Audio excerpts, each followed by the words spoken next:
Welcome to a new podcast episode from the Fireside Chat series, a highlight of the Deal Forum at the 2024 Leadership in Dealmaking Summit, which was held on September 24th at the prestigious New York Athletic Club in the heart of New York City.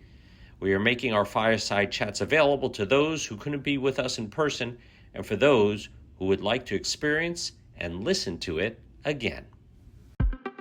Hello there, M&A Advisor community. This is Roger Aguinaldo, and welcome back to the M&A Advisor podcast. Since 1998, the M&A Advisor's mission is to recognize achievements, provide thought leadership, and connect professionals in mergers and acquisitions for the purpose of improving your deal-making craft and accelerating your deal flow. We are so glad you're joining us for this insightful and inspiring podcast conversation curated for mergers and acquisitions professionals. Whether you're an aspiring deal maker, a seasoned professional, or just curious about the world of mergers and acquisitions, you'll find something valuable and relevant in our podcast. Our goal is to bring you the best insights, stories, and tips from the experts who've been there and done that, so you can learn from their successes and mistakes and take your deal making skills to the next level. But before we dive in today's episode, we have a small favor to ask you. If you enjoy listening to our podcast and find it useful, please consider following us on Spotify, Apple Podcasts, and YouTube, and subscribing to our M&A Alerts newsletter. You can find the links in the description below. This will help us reach more people like you and grow our community of M&A professionals. It will also let us know that you appreciate our work and want us to keep producing more quality content for you. Plus, you'll never miss an episode, and you'll always be in the loop with the latest trends in the M&A world to improve and accelerate your deal making. So please follow us. You are the reason we do what we do, and we couldn't do it without you. And now for today's podcast. Continuing the Fireside Chat series from the Deal Forum at the 2024 Leadership in Dealmaking Summit, I'm happy to share an engaging conversation between Osha Jha, CEO and co-founder at dClimate, and co-founder and chief data scientist at Arbol Inc., and Frank Verbeek, managing partner and founder at Improved Corporate Finance. Join Osha and Frank as they dive into the dynamic world of investing in tomorrow, trends and insights in climate tech. They'll share valuable insights and real-world business experiences that can inspire your next investment decisions. Don't miss out on this opportunity to explore the future of sustainable innovation. Thank you all for joining us. It's my pleasure to be here with Frank today from Improved. What we're going to discuss is climate tech, and that's a very broad topic, but it's an area of interest for a lot of different sets of investors, and it can cover everything from hardware solutions to software solutions, near-term climate risk, long-term climate risk. So it's a very wide-ranging topic, and with that, I think what would be helpful is to just kind of set the stage. Frank, why don't you tell us a little bit about yourself and how you found yourself as an investor in the climate tech space? Thank you for that. First of all, of course, thank you for hosting and assuring that we would like to have at least a very decent discussion on what needs to happen in the energy transition. This is, by the way, also a topic on the agenda for the UN right now this week, next to Climate Week, which is also, of course, during this whole week in New York. So climate tech, energy transition is where it's supposed to be a real topic. Myself, I started in consulting mostly, let's say, up to 97, something like that, in the innovation and business development. And I became involved in corporate finance since 1997, so that's now around for 27 years.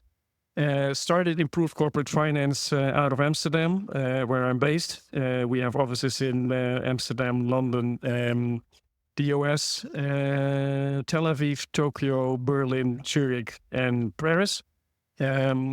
It's only 30, 35 people, so don't imagine really larger offices. The main office is in Amsterdam.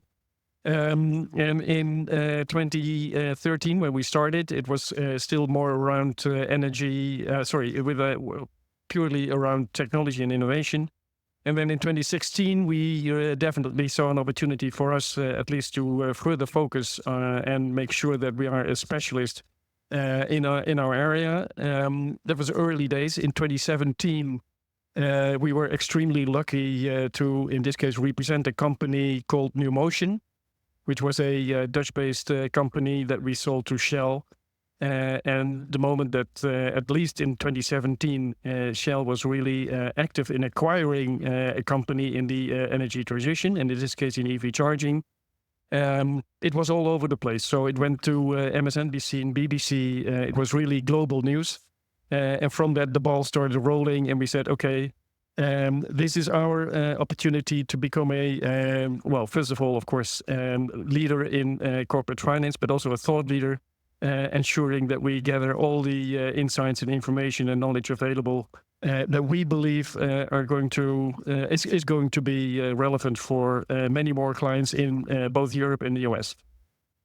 Got it. Thank you for that. It's a very interesting background. So, with your vantage point on the market, looking back at the past year or 2 years, what are the major trends that have come to light in the climate tech investing space, and where do you see that going this coming year? Let's start with the coming year, because that's a little bit more an optimistic and positive way of looking at, because we definitely see increasing opportunities from both investors and also, of course, from larger companies and corporates to be active in this space. So it depends a little bit whether you believe the glass is half full or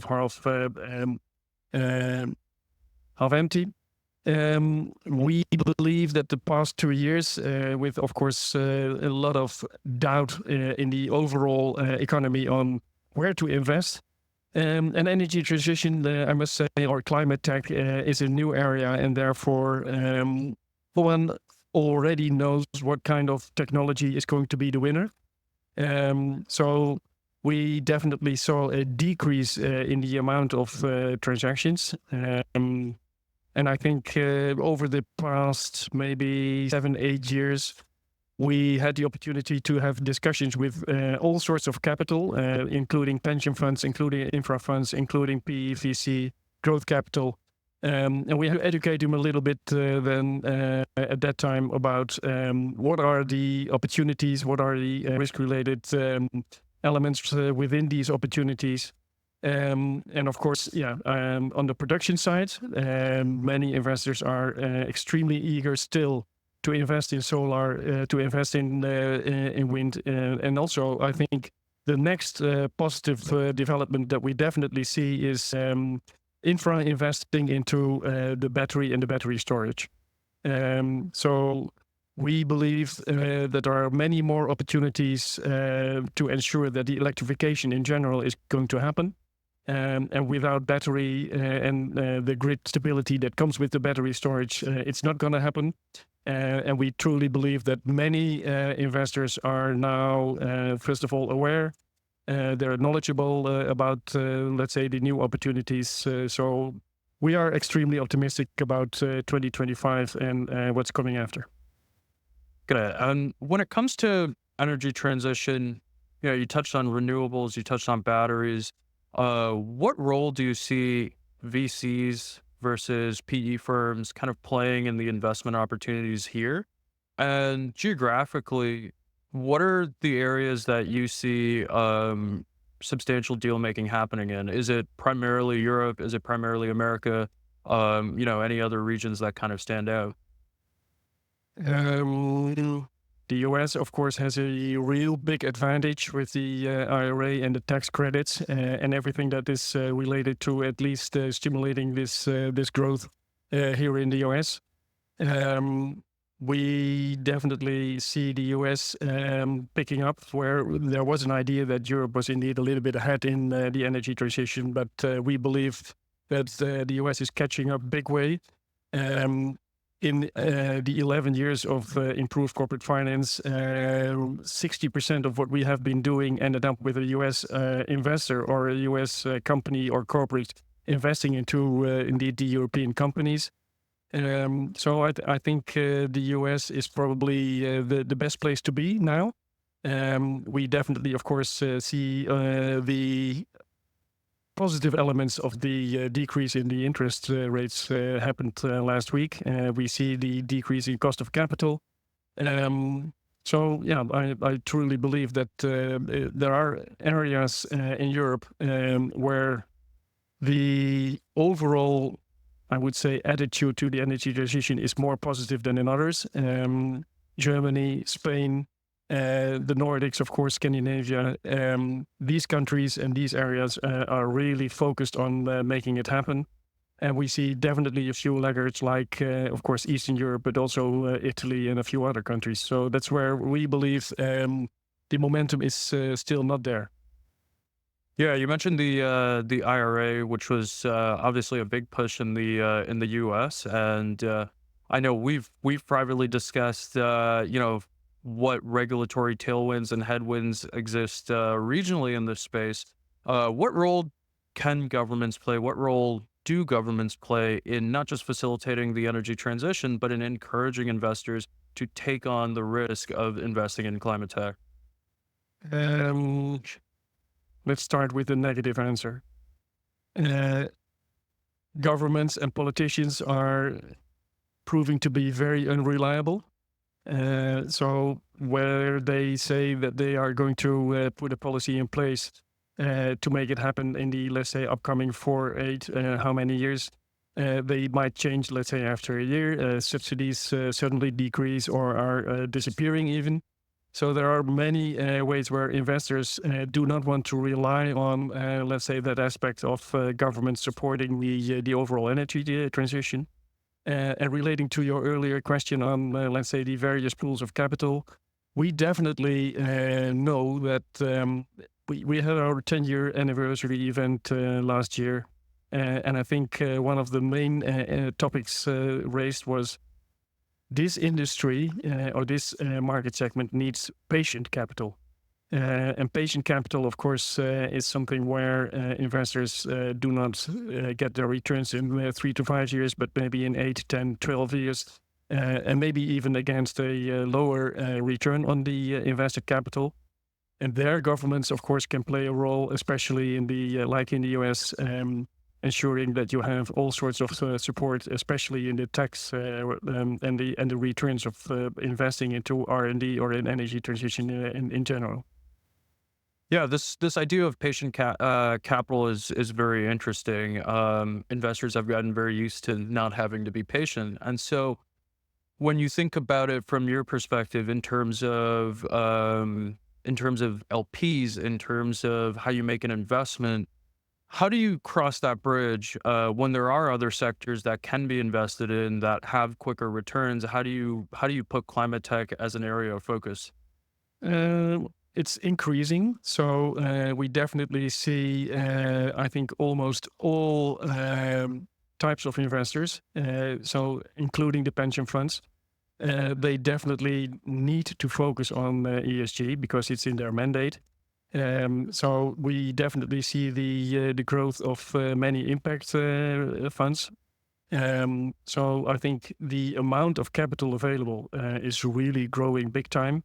And I think, let's say, especially the larger amounts are in within the infra funds, because first of all, they would like to write tickets, larger than 200, 300, 400 million, because that really makes sure that indeed the necessary infrastructure will definitely be deployed and realized. So we believe that there is no lack of capital.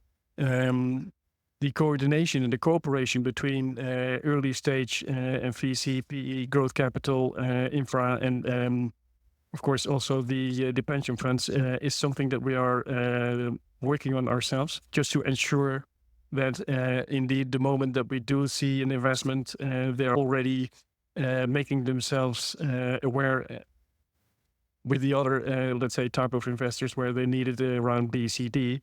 So I think the overall coordination and cooperation is something where all of us should play a role. That includes, by the way, policy making, anything that comes from the universities, the founders, the entrepreneurs, the investors. I think if we want to make energy transition really work, we definitely need the coordination and cooperation between not only the pools of capital, but also the various, call it societal elements that are in place. Got it. That makes a lot of sense. And thank you for that detailed overview. Given that we're at the M&A Advisor Deal Forum, are there any sort of deals, whether they be acquisitions or kind of new investments into companies that really stand out to you over the past year? And do you see a broader trend towards acquisitions happening in this space to further integrate supply chains? Definitely. By the way, battery and battery storage is, I think, already showing it. We also see a negative trend where especially early investors like oil and gas definitely would like to have bigger and faster returns on their investment, and therefore they're already divesting parts of the businesses that they acquired over the past years related to the energy transition. And I think that's a bad sign. We also definitely see that where people believe that an industry would take off and it takes longer, like for instance, hydrogen, you definitely see companies and investors backing and therefore knowing that it's probably not the right time to invest in this kind of solution.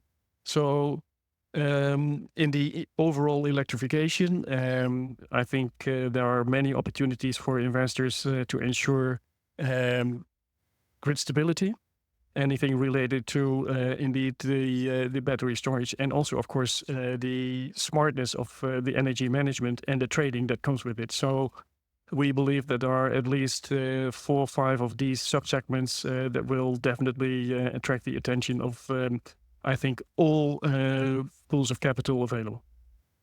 Got it. And including data, because that is your business. Yes. Tell us a little bit about your business. Yeah. So what we do is we build specialized data infrastructure to build climate tech applications, because we think climate tech is a holistic approach to climate risk, and that climate risk is an asset class. So whether you're dealing in carbon, precision agriculture, physical climate risk assessments, these are all interrelated problems that can be traced with the same data.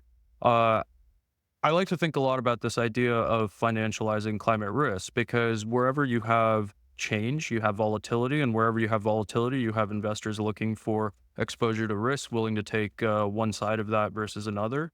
And it presents an opportunity for uncorrelated yields. So it's a different way to bring additional capital into that space, and ideally help cover some of the risks that come with climate events. And dClimate, explain your name. Yeah, so that's a great question. I've actually never been asked to explain it before.